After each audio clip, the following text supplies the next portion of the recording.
I don't think there's anything that's certain in the world at the moment. There's a lot that can change, there's a lot that can happen. And I think that is in the back of your mind every time I'm going into work. Adult trauma, ETA 5 minutes.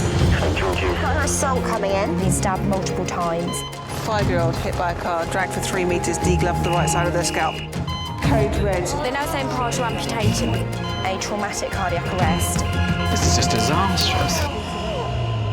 Travel by cow. I can't make that up.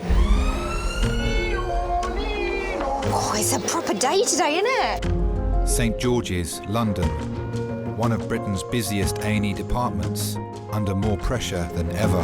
What are you doing? It does sometimes feel like a battlefield, and it feels like a losing battle at times as well.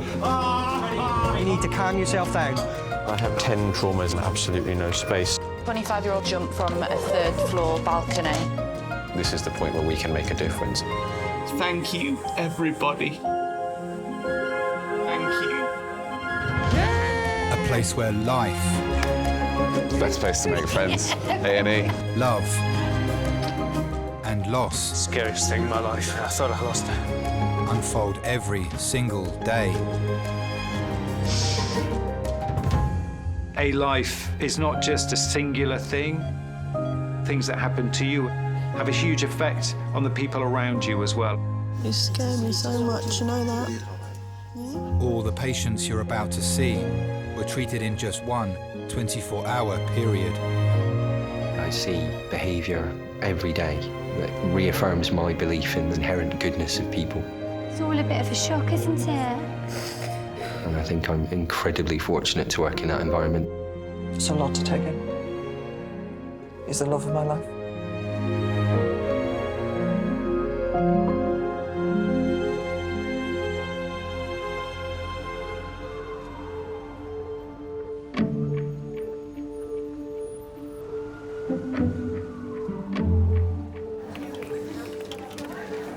When you come into places like this,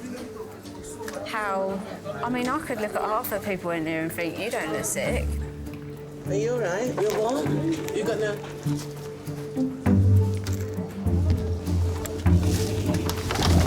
Right, you all right? No? Yeah. It was a little bit stressful moving into a totally different system, the NHS. But I think it's an amazing system. If you have an emergency, you'll get the treatment, whatever it costs. No one asks you, who are you? Where are you from? Just lean back. Yeah, just relax. I'm originally from Egypt. If you think that London is busy, it's nothing at all in comparison to Cairo. Do you know with what thing you've been stabbed? No idea at all. Okay, okay. I remember the first day that I came in here, one of my friends met me at the airport and he brought me to a small room in a hotel next to the hospital. So I opened the door and I just thought about one thing. What am I doing here? What are you doing? But I'm really grateful that I had my friends here helping me out. It gave me a real push to settle myself down.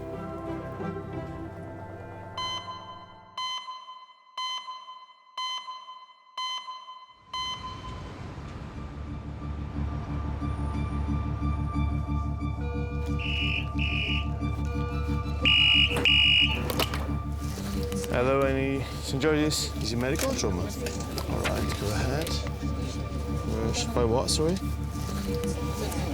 3-ton digger. Gosh, they're a 3-ton digger. Adult male trauma call in 10 minutes. The 53-year-old builder is being rushed to St George's after an accident at work. Crushed 3-ton digger. Having a digger falling on patient. He might have a head injury, injuries to the spine causing fractures to the vertebrae, long bone injuries, which is fracture to his arms, legs. Left leg, pelvis fracture. The man's friend, Barry, has been informed about the accident. I was working for actually a friend of Glyn and ours. I was doing normal electrical work when my phone went and, it was Glyn. The first thing I thought was, blimey, he was slurring. I thought he was drunk. said, I've been run over by a dumper truck like that. And I thought, oh my God. Straight away you think, wow, how bad is this? The dumper truck had run over him and then come back a bit and had parked on his leg. We're moving 8 round to majors because we've got a trauma coming. Can I have a board to the reasons, please? There were some guys working next door and tried to pull him out from underneath the wheel. As they lifted the dumper truck up, the wood that they were lifting the dumper truck up with snaps, it went back down on his ankle again. I thought, this is really bad. This could be bad, bad.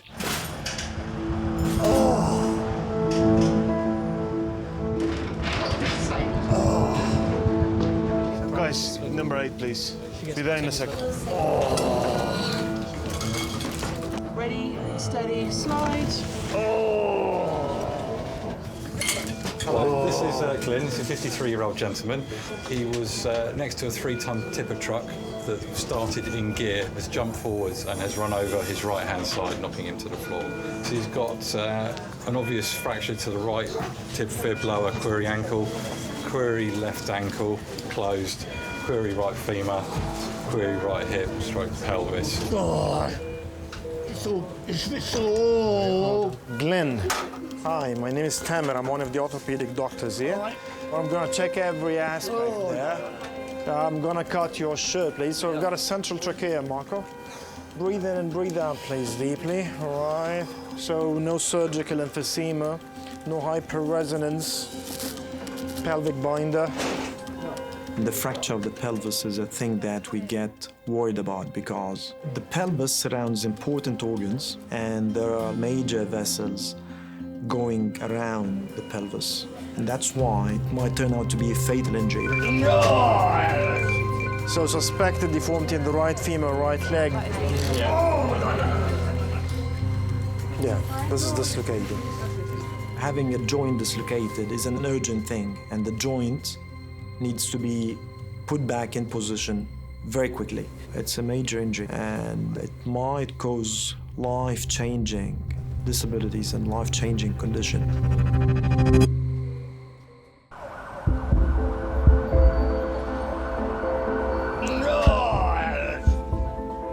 Glyn is in A&E after being crushed by a 3-ton dumper truck at work.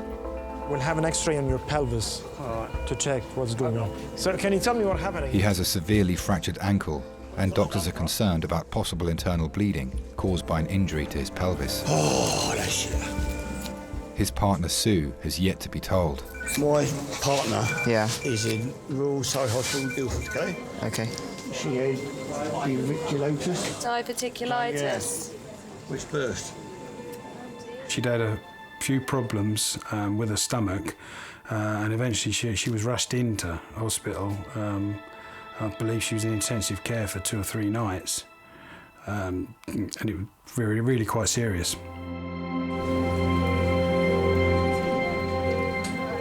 Barry, can you hear me?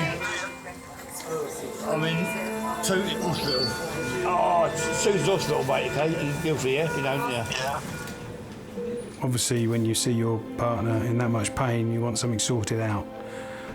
So Glyn pushed for her to definitely go to hospital. They hadn't operated when they did, she could have died. She's supposed to be coming out today. No, but I've only got the keys here. She can't get in without the keys. I've got the keys here, Tooting. It's a nightmare. When he rang me, basically all he was worried about was getting the keys back because Sue was coming out of Royal Surrey Hospital that day, or she was supposed to come out of hospital that day. Oh. He was just in a panic about Sue more than worried about his own leg. Need to do CT tip fib as well. Should we reduce his ankle first, stick it in a plaster, and then do CT? Dr. Tamer needs to realign Glyn's ankle before carrying out tests and scans of his internal organs. Okay, just keep on inhaling. Having a joint dislocated is a very serious thing because there are vessels and nerves going around the joint, and these vessels and nerves might be compressed. If it's left there being unnoticed, we might open the cast and we'll find that the skin started to die.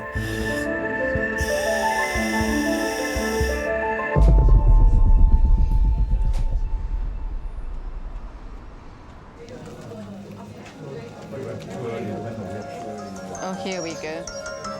Hi, Nick. How are you?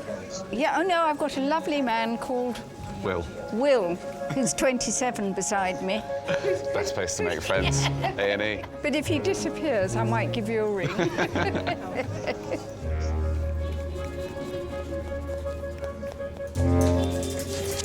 do that. She found it funny. I don't want to. Sorry. Huh? Go on then. To get a really good angle.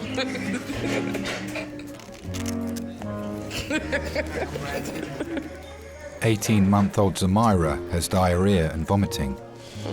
She's been brought to A&E by her parents John and Georgina. Smile. That was her first word, smile. Yeah. Slowly followed by, hi. You haven't eaten, have you? That's probably why you're boxing it off. Because you didn't want to eat earlier. Why do you want to eat now? Probably because you knew you was going to vomit, innit? You could feel it coming. Zamira means beautiful song and joyous melody. She has taken to her name ridiculously. She's always singing, I can't get her to stop. Sometimes I'm like, oh, we shouldn't have named her that. We should have just named her Chloe. Receptionist to recess, please. Receptionist to recess. It was a bit of a shock finding out that I was pregnant. I just booked my holiday to Amsterdam. I was gonna enjoy it, and then literally the week before I went, I found out I was pregnant. Cece, be careful. I texted John when I found out, and I said, I'm pregnant. My period's late. That's it. And yeah, he didn't reply. It was a bit awkward. No one was really wanting the child. Yeah, at the time, we wasn't together. She's going to be like me in terms of driving, innit? Fourth time lucky. She'll be all right. She's going to pass first time like her daddy. She's going to do very well. Really? What driver does that? Make sure she can see what's behind her. And, oh, she's going to hit them. Exactly. Okay. Parallel park. I was kind of anxious, knowing that there's a baby on the way. I think what was more anxious was she's going to have to come out the way she came in. And I'm just not ready for that. Zamira, come here.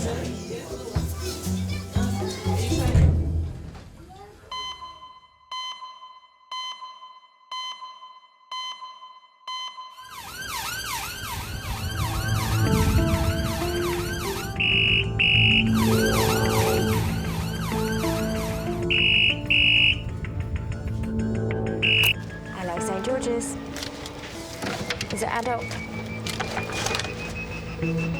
Yeah. 93-year-old sepsis. A 93-year-old man is being rushed to St George's after collapsing at home. UTA? 10 minutes. Sepsis is when a simple infection, like a chest infection or a bladder infection, goes that one stage further and starts affecting the body as a whole.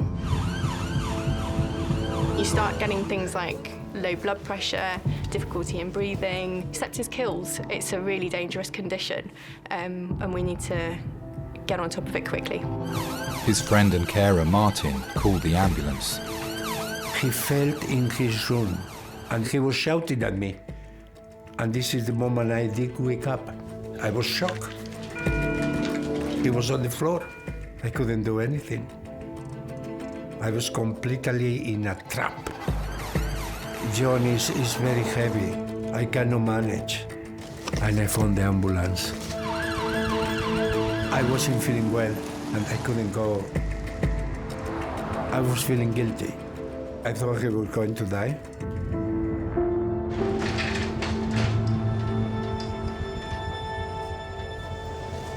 1, 2, 3. Here we are. Right. Is it okay if we take off your jumper and T-shirt and pop a hospital gown on you? Yes, whatever you like. Lovely, thank you. I'm available. Lovely. So this is John. Been unwell for about 5 days. He's been getting worse over the last few days, more shortness of breath. What happened was he'd had a fall and then his friend called us. So we got him up and then we found that he had a heart rate of about 182 sometimes, fast AF. Just lives with his wife, does he? No, he lives with his friend, who is also his carer. Hi, John. Hello. My name's Vicky. I'm one of the doctors. Yes. Nice to meet you. Yes, indeed. How are you feeling now? I'm feeling very well. You've had a nice ride in the ambulance then? Sometimes people can trick you and they can look absolutely fine, but as a doctor in A&E, you know that you've constantly got to observe your patient and check and make sure that you're going back and not getting stuck on one diagnosis. Right, could you sit forward for me? Well done. A nice deep breath when you can. Yeah. Okay. It sounds like you got a bit of gunk down there. Does it? And what was it that made you feel unwell? Was it the coughing? I couldn't eat. You got off your food. Anything. I couldn't swallow.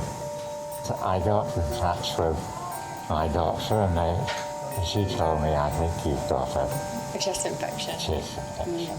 Well, I agree with her. We just need to give you some stronger antibiotics, I think. Time is important in sepsis because we know that if you delay antibiotics, then you're just letting an already rampant infection get worse and worse and worse. We're going to give you some fluids and antibiotics now and try and make you feel a bit better. Elderly patients are more vulnerable, so you know that they're probably not going to get back to where they were before they came into hospital and before they got the infection. Lovely, let's get all that sorted for you then. John is more than a friend to me. For me, he's like a brother, or more than like a brother. Let's say like a father. There's some water here, just with some doxycycline, 2 tablets. Okay. He's the only friend I got, the only person really I know in the city, the only person I can talk. If something happened, I don't know what it will happen to me.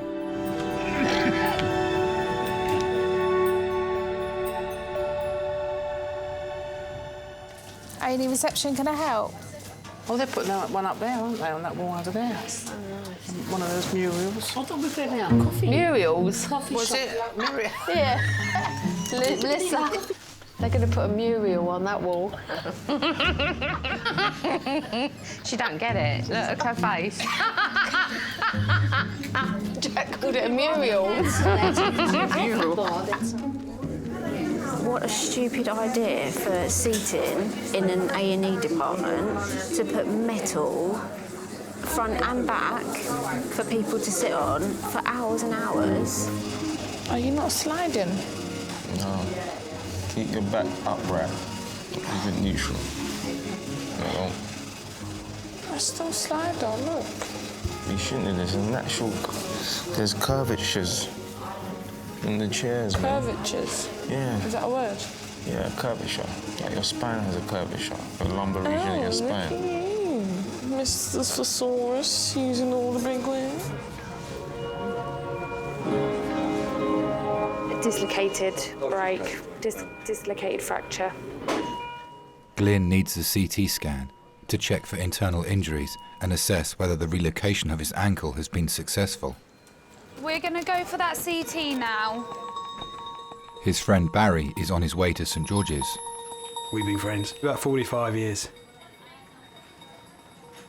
Football was the main thing. Straight away we got on really well. Chest scan, abdomen, giving an injection of CDI. One of the first memories of Glyn's family I remember was I told him I could cook eggs because I'd watched my dad do it, and we went to break an egg and it went all over the floor, and when his mum come home we both got a clip round the ear, and I think we were about 7 then, so that was one of the first memories. He was a very good footballer. He was centre forward and I was his captain. I've never let him forget that, because my dad used to go, oh, Glyn's this, Glyn's that, Glyn's fantastic, and I always used to have to say to Dad, well, I am his captain now. Breathe in and hold your breath. He's got a heart of gold. I couldn't afford the extension I put on my house. I was going to build it myself. And he used to come round at 5:30, work till 9 o'clock at night with me. And all for a nice meal and a few beers at the end of the day, you know.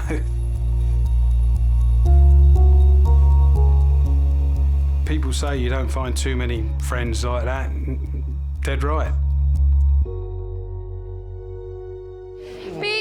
coming through.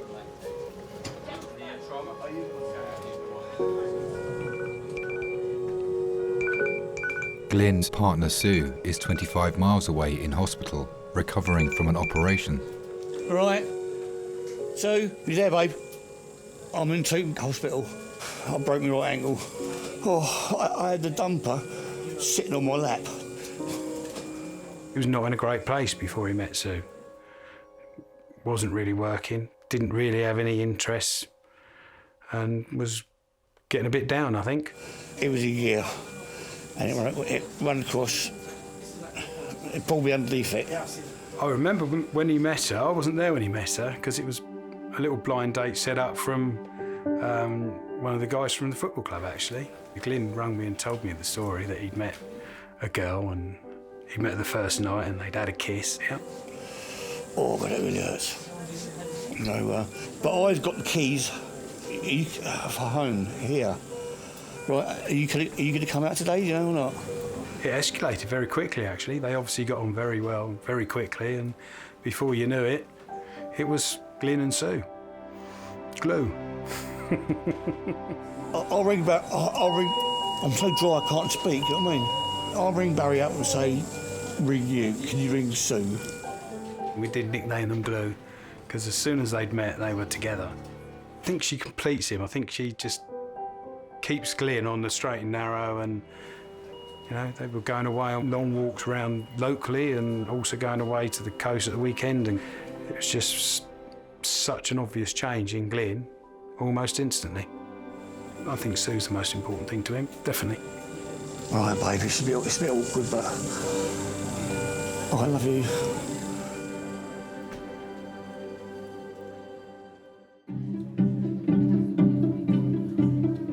Just wait behind the barrier, the nurse will see and then we'll book you in. So what are you here for then? Chest pain. Chest, oh, my auntie, before she passed, she had Oh, thank you very much. Eh? No, I don't mean it in that way. Oh, my God. The way you Hours before she passed. Going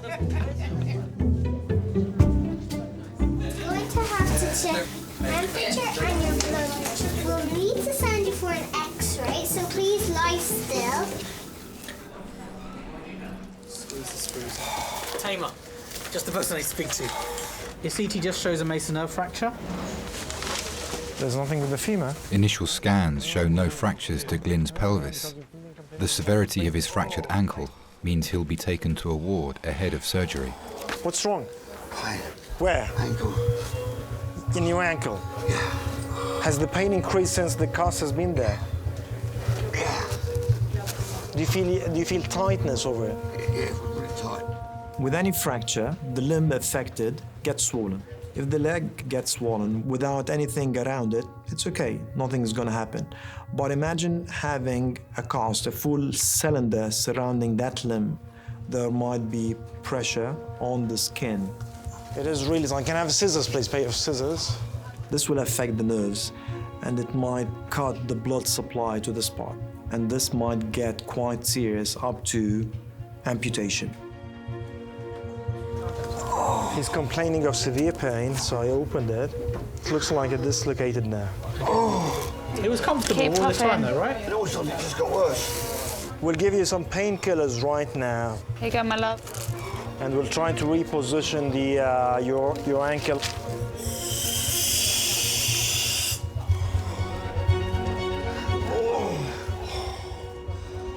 So, you're going to get some medicines. It's going to make you feel a little bit woozy, drowsy, so on and so forth, and we'll see how you go with it, okay? Glyn's friend Barry has arrived at St George's. Glyn and my dad got on very, very well because my dad used to run round football with him and everything. All right, it's working in now. It's definitely working. Oh. Feeling dizzy? Yeah.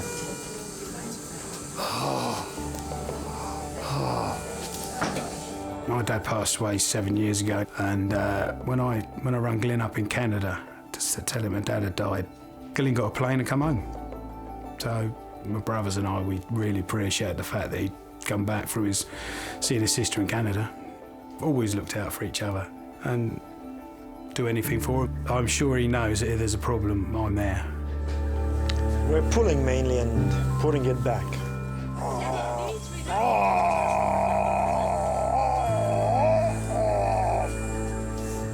He's got a heart of gold. You know, he's helped me out a lot in the past.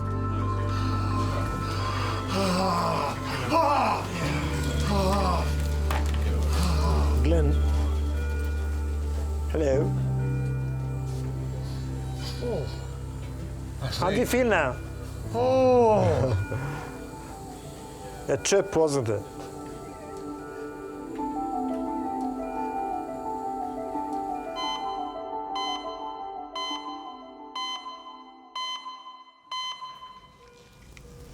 John, I've got some medications for you. So I've got some antibiotics and some fluids, OK? Yeah. 93-year-old John is being treated after a severe infection caused him to collapse at home. I don't know what you're doing here. Oh, you don't want me anymore. I yes, see. I like you. You've got the pretty nurse, so you don't need me. Need both of you. No, I'm from New Zealand. I thought I recognised you. What part of New Zealand are you from? Christchurch, south. It was really quite a shock to me to find myself in London. I knew very little about England when I came.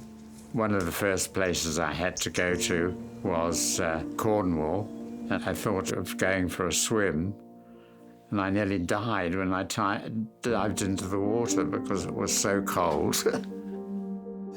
Junior doctors and nurses do very much more of the treatment than they used to do when I was a youngster. We used to have to do these things, you know. Oh, are you a doctor? Yes. Ah. I came over here to do some postgraduate study.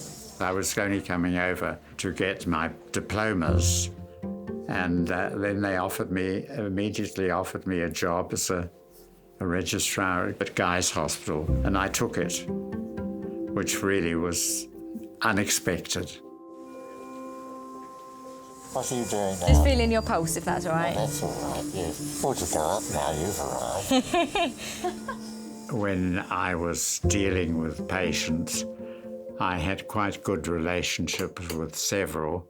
I had one lady who kept sending me cakes for about 3 years after I arrived, and then she died, so I didn't get any more cakes. What did you specialise in? Well, sort of general medicine, really. And I was an academic. I went to the British Medical Journal, and then I did all the reports of the Chief Medical Officer, were all written by me for the last 20 years of my life. Oh, wow. I was ambitious. I got involved with studies, and it then became more important to me than anything else. I gave up a lot of aspects of life for my career. I didn't have a family. I focused on my work. Well, I've had a long life, and I feel I had some success. I met the Queen when I had to go to receive my award of an OBE at the Palace in 1986. I was told it was for my services to medical education, and my bosses felt that I had been able to practice my profession in the best way I could. You seem to be doing pretty well for your age. Yes, I am. I've got a friend who's looking after me. I am helping him about everything, looking after his house, but the more important thing, looking after him. Sometimes he says to me, "You are doing too much." But I am doing these things because he saved my life. As simple as that.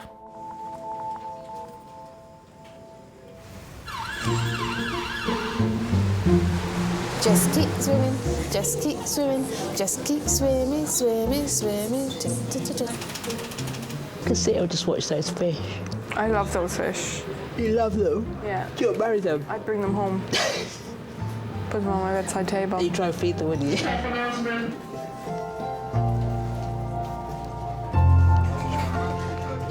Is it Mariah?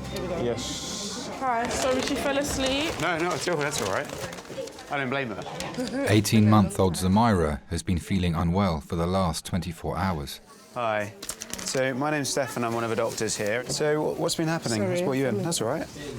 So she was vomiting yesterday, and then she was sort of fine. I gave her a bath, gave her food, put her to bed. Woke up I was still asleep, and I woke up to her vomiting, and then she wouldn't eat. We'll wake her up in a second, but we'll just do as much of it as we can while she's asleep. Yeah. Both had mixed feelings when we understood that, okay, yeah, there's a baby coming, as to what to do. Hey, sweetie. I had my mind set on finishing college, going to uni, moving away outside London. I wasn't really planning to be with John. She's aware of me doing it, but she doesn't seem too fussed by it all. He was studying a plumbing course and I was studying an Access to Humanities course, aiming to become a teacher. Would you be able to pick her up for me so I can have a listen to her? Sit her up? Yeah. The course I was doing at the time when I found out I was pregnant, I had to drop out of because I was heavily pregnant towards the end and I just couldn't do it. Has she given us a urine sample at all? No. How do you collect a urine sample from a baby? Yeah, it is a bit difficult. We usually get you to stay in the room, give you a pot and wait with her with the nappy off. Exactly. It is important though because sometimes with fevers and sort of vomiting could be urine infection. Okay. All right. Doctors suspect Zamira's symptoms may be the result of an infection and will carry out further tests. Are you gonna go wee-wee? Can you wee-wee, please? Wee-wee for mommy. Go on, wee-wee. John wasn't really gung-ho about having a baby. He wasn't really ready, but I think he realised that together we could make it work. He was the one who was kind of pushing that idea, let's do it together. Back in a sec. Oh, John, just think. I'm not going to say a baby kept us together, but I'm glad she did. I didn't realise so much comes into having a kid, you know. Have a kiss.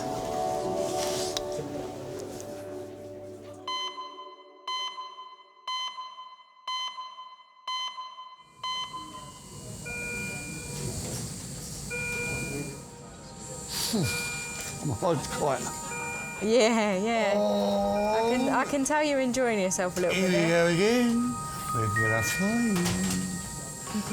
Glyn is recovering in resus after his ankle has been reset again. Baz. Doctors are monitoring the injury ahead of surgery. He's in a good mood. Yeah. Come on over here. Oh, mate. Drugs kicked in. Oh, mate. I've had 18 pints of Guinness. Oh, sorry, I was saying. Shaking away, mate.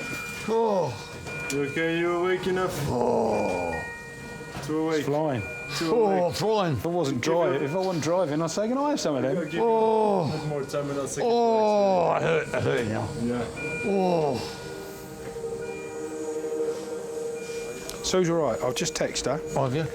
I said, Sue, up with Glyn now. He seems in good spirits. She's just replied, he's funny. Thanks for going up there. Needed to know he's okay. Give him my love. Well, I'm not giving you a kiss. She thinks I'm giving you a kiss. I've had no luck lately. No, you haven't had a lot like this year, that's for certain. Poor old mum. It wasn't the best time for Glyn with Sue, and as his mum passed away 3 weeks earlier as well, so a bit of a bad month. If you believe in that sort of thing, things happen in threes, well, there's your three. She'd moved out of her house of, I think it was 65 years she'd been there with Frank, her husband, and she'd moved up to Blackpool with her daughter, and Glyn would go up to Blackpool with Sue. He looked after her and helped out any way he could. Quite a small lady, but she was tough. Everyone knew that, you know, she was becoming more ill, or, you know, very ill. So it wasn't very nice for him. He used to ring me up and let me know she was okay, and a few times he thought she was going to go that evening. He rang me up, I think she's going to go, Barry. And then you ring me up the next day and say she's as strong as an ox, she's stubborn. He did ring me up and just say, I've got to shoot up there because she's definitely going to go. And he was very, very cut up. Text Sue to say I'm okay. Well, she's got my phone now, and I said I'll be there. Because oldest Vic, she's 5 days overdue being pregnant. She was due last Sunday. On the day of the accident, Sue's daughter Vicky was very heavily pregnant, first grandchild, but because Sue was in the Guildford Hospital, we knew that she wasn't going to be able to drive anyway for a few weeks. And yeah, Glyn was expecting to do all the driving everywhere, you know, drive Sue back and forth, but unfortunately that wasn't to be. So I'm going to ward. Going to the ward. Get ice up there because we don't have it down here. They have it gunning. So It's nice. we'll get it up there. We are doctors, but by the end of the day, we are still people. We look around and we notice that there is a special relationship between two people. A friend in need is a friend indeed. I think that's the way it goes. Cheers, Baz. No problem, mate. Please come up. Glyn is being taken to a ward ahead of surgery to insert metal plates into his ankle to give him the best chance of walking again.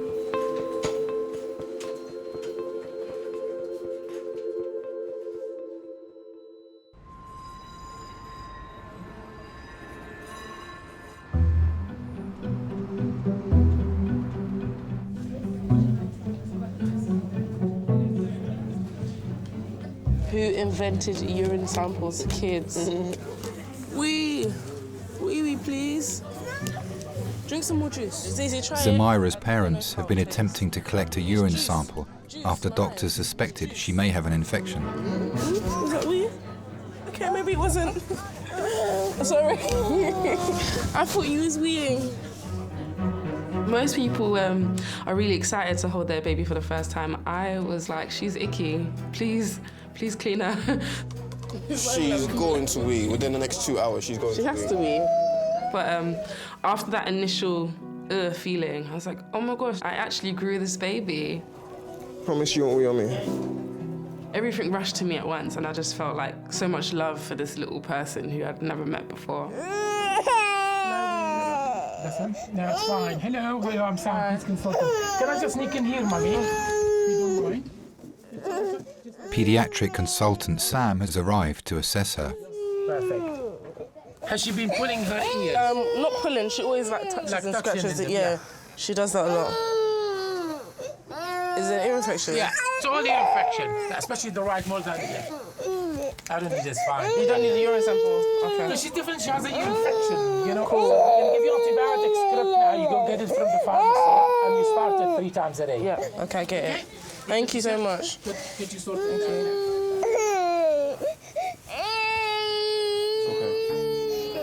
It's okay. Yeah? Having a kid definitely makes you think about things differently. I've seen John change in where he is now. That was not the guy that I used to just shack up with. Daddy. He had this kind of, I won't say hood lifestyle. Now he's much more patient, caring. He's definitely taken charge more, knowing that he's the man, he's the provider, he's the breadwinner. She's gonna hit hospitals. But what I like is that he's more driven because he realizes that he's got responsibility. Thank you. I am so tired. Same.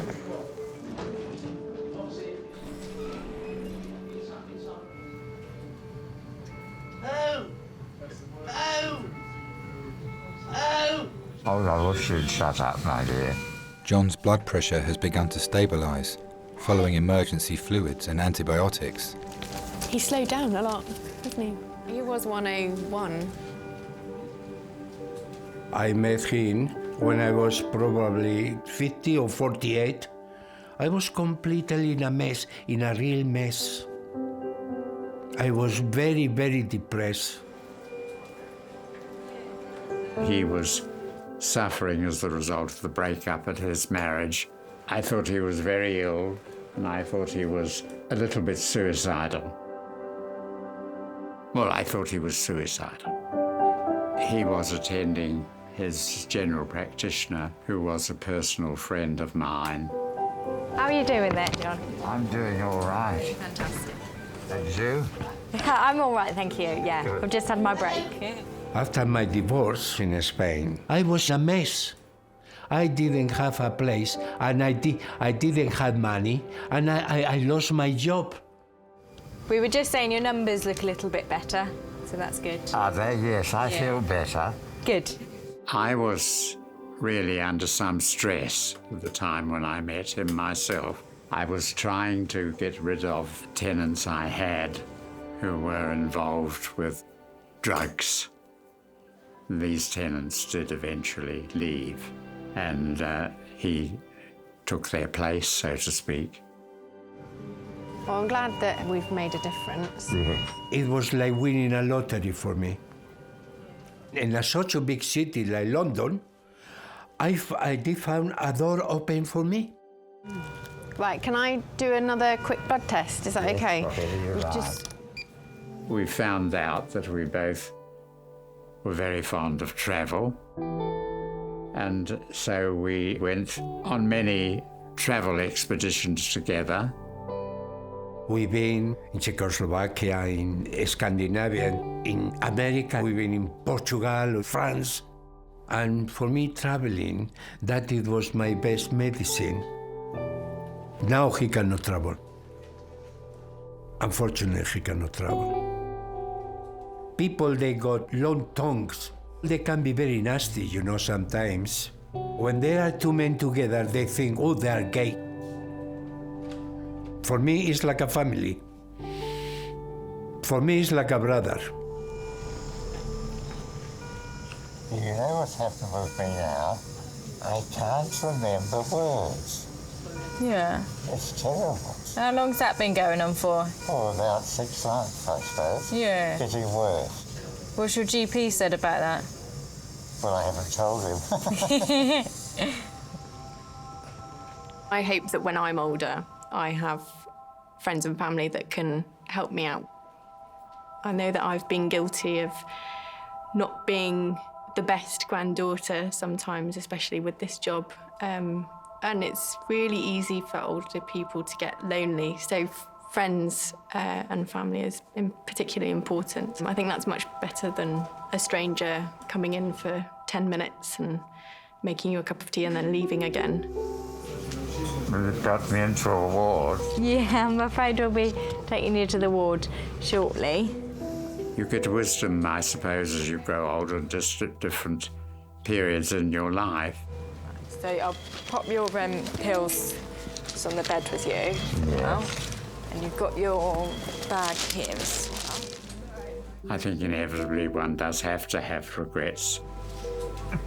I think the mistake I made probably was taking the job at Guy's Hospital. I think I would have been more likely to have had a different sort of life had I returned to New Zealand as was expected of me. And now I feel I would have liked a family, but I never thought it was important when I was younger.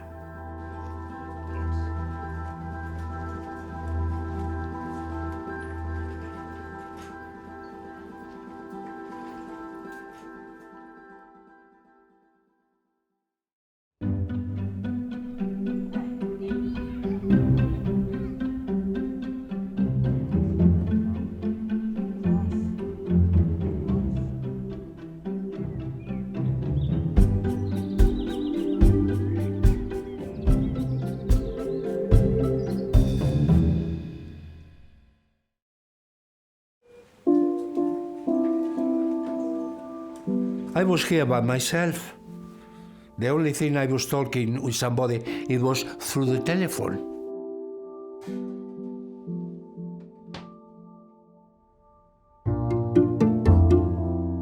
My health is better. I'm getting physically incapable, but that is natural.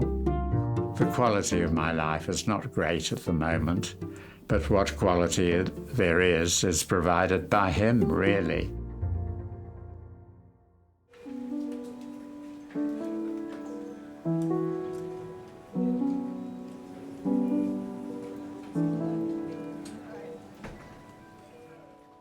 The whole three together has been really hard, but you got to get over it.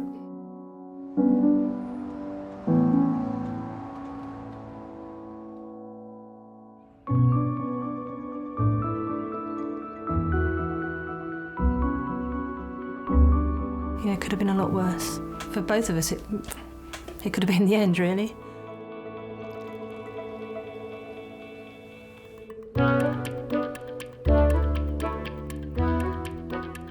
He's a smashing little boy. He's a smiler, doesn't cry much. It's helped me, actually, yeah.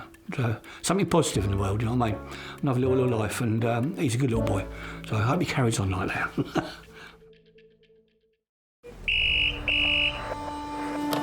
St. George's Recess.